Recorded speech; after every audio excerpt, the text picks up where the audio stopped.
No hands. Friday, April 14th, live only on pay-per-view cable TV. Wish me luck. Call your local cable operator for more information. I'll never forget what happened to me here. Robbie, show them who the best in the world is.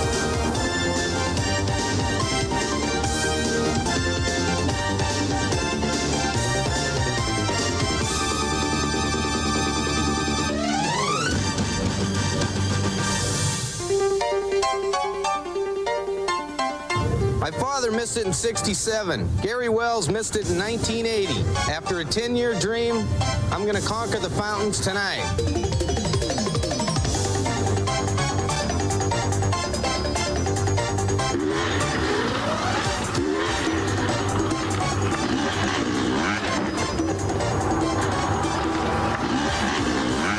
Tonight, live from Caesars Palace in Las Vegas, Nevada, Showtime Event Television presents The Knievel Legend Continues.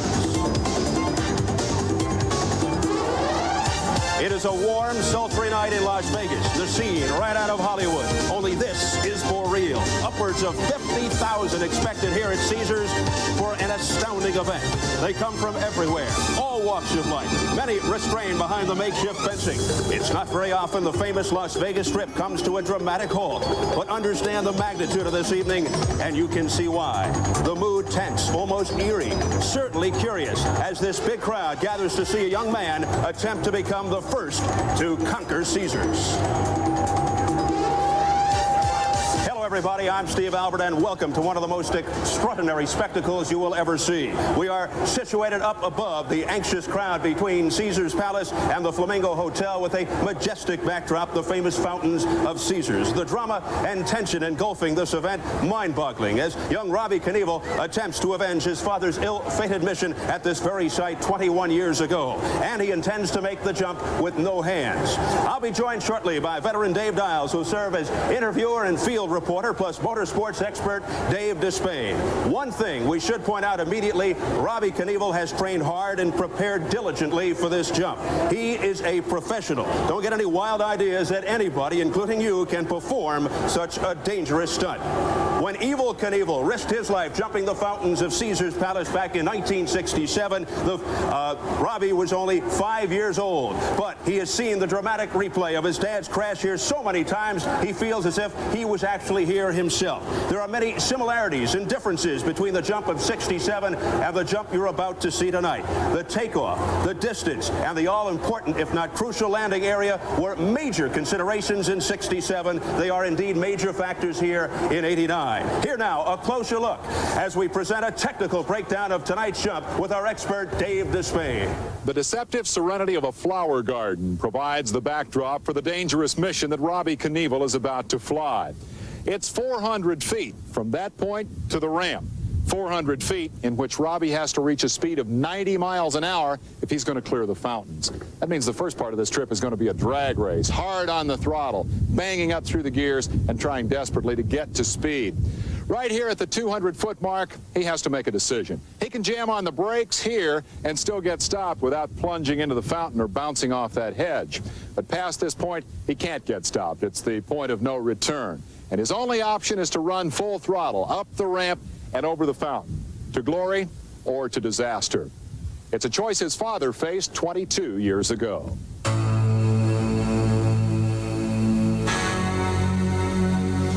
This jump is much more difficult than any other jump in the world. In other words, because of the fountains being in your way, right in the middle of the jump, you can't make a test run and go around it.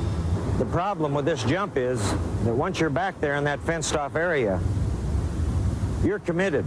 It's like going down the runway in a fighter jet or taking off of an aircraft carrier. You don't get no second chance at it. You have got to be on the money when you go. When my dad did it in '67, there's only really one place to jump it now, and that's right in the center between the 6th and 7th tree. When he jumped, he was out towards the strip more, and I think, I was only 5 years old, I wasn't even here, but I think the wall was way over there on Flamingo Road, so he had nothing to worry about.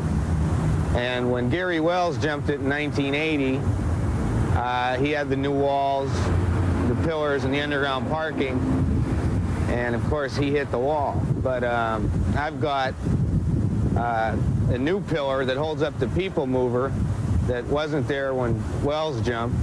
And it's like 60 feet from my landing ramp, and it's going to be tight.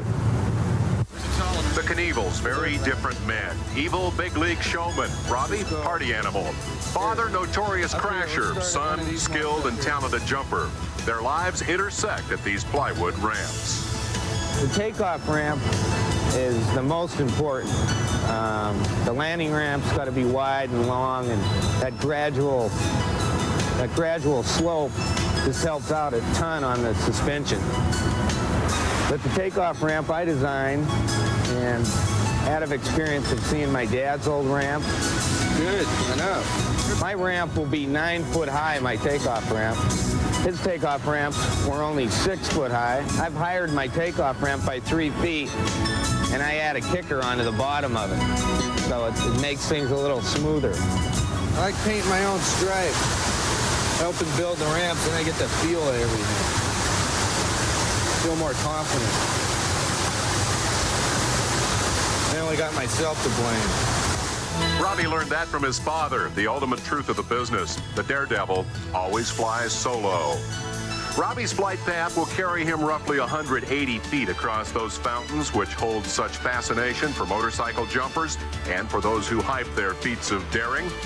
Yes, there have been longer jumps, but the fountains, they stand unconquered. Robbie will launch his attempt from a 4 foot wide, 38 foot long takeoff ramp. It is 9 feet high, 12.5 degrees. Most significantly, the highest takeoff jump that he has ever attempted. Most critical to success is the landing ramp. At 12 feet wide, it's 3 times the width of the takeoff, 7 feet high, 75 feet long, and provides the most gentle landing possible. That's critical because the real obstacles lie ahead, and we'll get to those in a moment. The portion of the jump that makes headlines, the 150-foot gap, 30 more than his father jumped, Robbie will clear it at a height of 23 to 26 feet. The many changes since '67 make this attempt more difficult, but bike evolution works in Robbie's favor. Back in 1967, the bike that my dad used, I mean, there was like half the suspension that there is on my bike today and what Gary Wells used. And, you know, it only takes one little mistake. I mean, these bikes are real high tech now. They handle great. They got great suspension. They go fast. They stop quick. They got disc brakes. I'll change the handlebars to fit me, the grips. Probably set the shock to my weight, and that's about it. Modern motorcycles are so good indeed that Robbie doesn't need a lot of modifications. His bone stock motocrosser, water-cooled, makes about 60 horsepower. It's geared to run over 100 miles an hour. Unchanged in this jump equation, 2 things. The looming danger of the fountains and the magnetic appeal of the daredevil personality. Failure here made his father rich and famous. Robbie hopes success at Caesars will do the same for him. This X is the key to that success. It is Robbie's target on the landing ramp, and from here, he must negotiate the obstacles that have added so much danger to this attempt. He wants to hit here very square, get on the brakes hard, and scrub off as much speed as possible. His worst fear is landing over here to the left, because that would put him on a collision course with that new people mover column. Let's take a walk down here and see what Robbie will see, keeping in mind he'll come through here at 80 miles an hour. Now, he figures at that speed, he's only going to get one steering maneuver. And if he has to spend it to dodge that Caesars sign, that first column that holds up the people mover, then he's in trouble. He's liable to end up in the hay bales on the right-hand side, or perhaps worse, veer down into the entrance to the parking ramp and be on a collision course with the second column further down the ramp. What he wants to do is come through this area dead straight and hard on the brakes, slowing down as much as possible. That way, when he gets to about here, he can use his steering maneuver to dodge, dart just a little bit to the left into the waiting arms, the opening, if you will, of the parking ramp. And from there, he'll have 126 feet to safely stop before he hits the hay bales back at the end there, back at the back wall.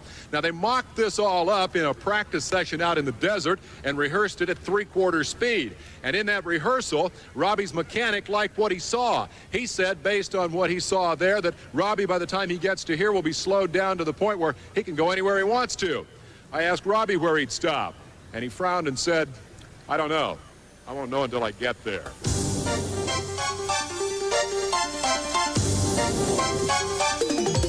The 100 yards from where Robbie hopes to safely land, there's a sort of an eerie confidence pervading this whole atmosphere. It's been that way all week. Robbie, it's true that you have a better bike, you have a better ramp than did your father more than 21 years ago. But you are attempting something where there's an 0 for 2 record, your father and Gary Wells in 1980. And in a sense, it's a more difficult jump. What makes you think you can do it? It's the year for entertainment. I could use a little help tonight. It's been a long day. I'm a little nervous finally it comes down to the jump. I've been waiting for this for 10 years, and it's already here. It was. Why do it at all? Well, I've been in this business forever. There'll never be another Evel Knievel again, but you're looking at one guy who's his son who learned from him that will make this jump. And I like being an entertainer. I like being in the spotlight. And I think I've had the most experience out of anybody as far as to make this jump. So tonight I'm going to show everyone I can do it. And then I won't be known as this crazy daredevil. I'll be known as a great entertainer. When you made your final inspection today, and when you did your practice runs yesterday, what was going through your mind in the way of final preparations, final thoughts? Well, today I went out and made some practice jumps. I jumped about 120 feet to where I landed.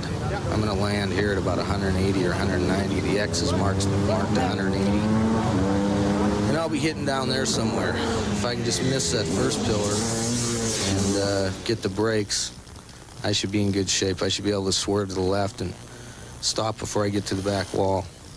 Robbie, final question. You call it paranoia, or you might call it the suspicion of two reasonable men, but all week long, you and your father somehow seem persuaded that Gary Wells, who failed here in 1980, will try to do something, even in these last minutes, to at least upstage you, or at worst sabotage this whole event. You're worried about that?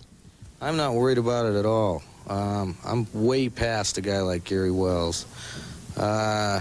Gary had his shot. I think he knows it's my shot.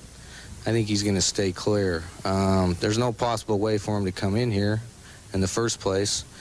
And we had a little talk with him earlier anyway.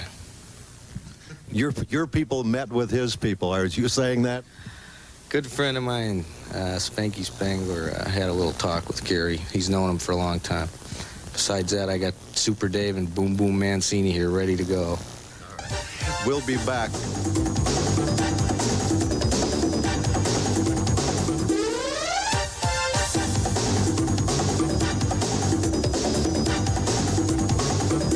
Many of the people here in this big crowd tonight to see if 26-year-old Robbie Knievel can clear the fountains and land safely were here back in 1967, when then 28-year-old Evel Knievel was the first to attempt this jump, the jump that launched a remarkable and somewhat unbelievable career. With that, here is a profile of Evel Knievel.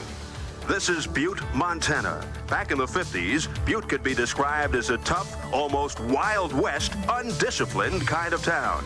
A town best known for its mines. Today, it's best known as the town that produced Evel Knievel. When Evel was just a young boy growing up in Butte, his parents were divorced. So he was raised by his grandmother. His father moved out west to San Francisco, but Evel and his brother used to visit him.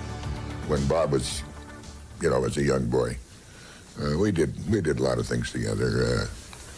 His grandmother, my mother, used to bring him down to California. I was in California most of the time. And I was interested in sports car racing and motorbikes, and I think I got him the first one he ever had. It was something I think I took in trade on a car at BSA, small one, whatever. My dad didn't want to see me get into the motorcycling as deep as I did because he'd seen me get hurt. I will have to confess, however, that the jumping, that got to me. And I say I try to talk him out of this you know, for quite a long time, and frankly, I realized that there was no way. I participated in 3 of the lowest paying sports in the world: hockey, rodeo, and motorcycling. So I thought that since Honda, for instance, had done such a great job with the slogan, "You meet the nicest people on a Honda," that the motorcycle people would support a motorcycle daredevil show like Joey Chitwood and his Auto Daredevils. So I formed a whole show, and I had about 10 guys working for me. I got hurt very badly in the second show we had in Barstow, California. I used to do a stunt where I stood in the middle of the racetrack, and they would run a car at me or a motorcycle, and I would squat down into a jumping position, and just before the car hit me or the motorcycle, I would jump in the air and spread my legs, and it would go underneath me. Well, I missed the jump in Barstow, and the motorcycle hit me head on, right in the groin, and knocked me about 15 feet in the air, and I did 3 backflips and landed on my back, and I never got hit so hard in my life. I was out of breath and my eyes were open, and the California Highway Patrol pronounced me dead and covered me up with a blanket. But evil survived and eventually came here to Caesar's Palace in 1967 for the real launching of his career. We paced off the distance between the curbs, and if I remember right, it was exactly 142 feet. So I set the takeoff ramp up back about 3 or 4 feet and the landing ramp back about 3 or 4 feet. So actually I had about 145 or 150 feet to cover. I was just slow on takeoff. I didn't know it. I thought I was right on the money. But that's the problem with that jump. When you go there, you think you're on the money, but it's an altogether different task. You can't make a run by it 2 or 3 times and have your man come up to you and say, "You're going a little slow, you better get with it." I never had a tachometer or a speedometer on my motorcycle. I always did it just by the seat of my pants. And I was only really 1 foot short. But the safety ramp was so flimsy that when I landed on it, the motorcycle suspension was the shock absorbers they had in those days. I jumped it with a 650 Triumph Bonneville. And it just, I mean, there was just no way I could hang on to it. I was running about 85 miles an hour. If I'd have been running 90, I'd have made it. After Caesar's Palace, he went on to Seattle in 1970. Then on to the Houston Astrodome in 71, where he successfully leaped over 13 cars. However, later that year in Yakima, Washington, it was a totally different story. It got in the air and just nosedived on it. And I just couldn't hang on to it. And I fell off and I broke my collarbone. I'll tell you something, that pavement is a pretty tough competitor. It's tough when you hit it. I've had a lot of guys ask me what it feels like. I told them, just get on the hood of your car and have your buddy drive you down the freeway, and when he gets to 80, you bail off. You'll find out what the hell it feels like.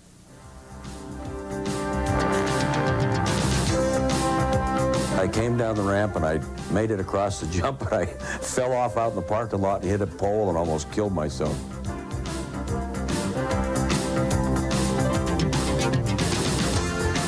I think I jumped 52 cars there, but they were stacked on top of each other. It was a long jump, and I came down a huge ski jump ramp from the very top of the Coliseum, and I made the jump.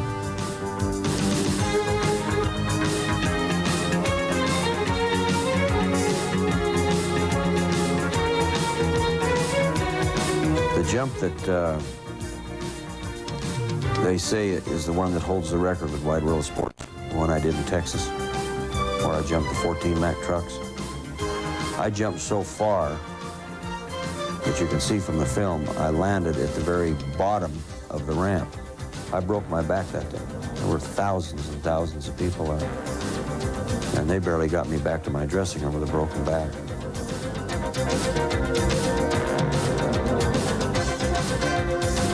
That was at the Canadian International Exposition. That was the last jump I made before the canyon jump. And that was the first time that Robbie and Kelly both ever performed with me.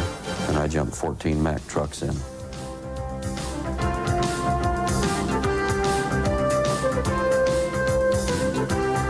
So I went to Twin Falls and I leased that property from a landowner named Tim Qualls, who is the now the chief of police of Twin Falls. But the other side was owned by the Bureau of Land Management, Department of Interior. They tried to stop me again. But I just told them to go to hell. I said, look, I'm going to jump it. I'm going to land on your property, and if you don't like it, just shoot me out of the air because I'm going to go anyway. You cannot stop me. I own this property. If I want to jump in the canyon, I'll do it. The Sky Cycles, the first one was built by a guy from Chicago named Doug Malwicki, and it was a very nice-looking rocket. He just built the prototype for that reason. We tried to fire it across the canyon, went right in the middle of it. And Truax built 2 of them that cost me probably $250,000.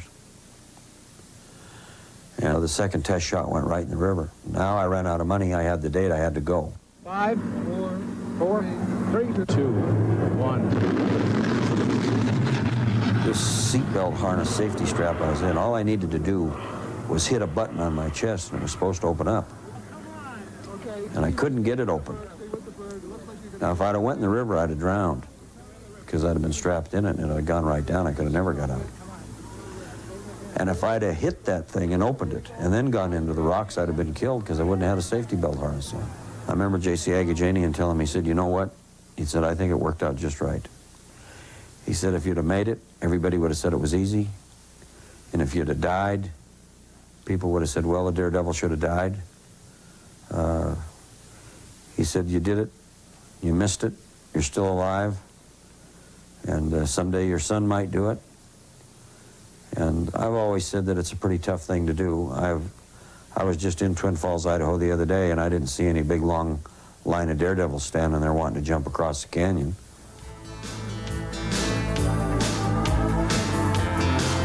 I didn't realize that the jump was going to be so long. The buses were bigger over there, they're wider than ours are. And Harley-Davidson didn't have a chance to send me the right gearing even on a jet in time before the show when I realized it. I only had 1 day to go there and set up and practice. So I tried it, and I just landed short. And I tried in every way I could to hang on to that motorcycle. It was like bulldogging a steer. I mean, I hung on to it from the very top of the ramp all the way to the very bottom, trying not to let go of it. And when I came off, I was going so fast, I slid ahead of the motorcycle. But I'll be damned if it didn't come right after me and land right on top of me and just burnt my skin something terrible, the exhaust pipes. But I was unconscious for quite some time before they got me up. So it was a bad accident, very bad accident. I've got to tell you that you are the last people in the world who will ever see me jump, because I will never, ever, ever jump again. I'm through. When I came back to the United States a year later, I announced I was going to jump again, but that I thought 13 was an unlucky number. I was going to jump 14, and I was going to do it in Cincinnati at Kings Island. I made that jump successfully. The motorcycle broke right in half when it landed. It was a long jump.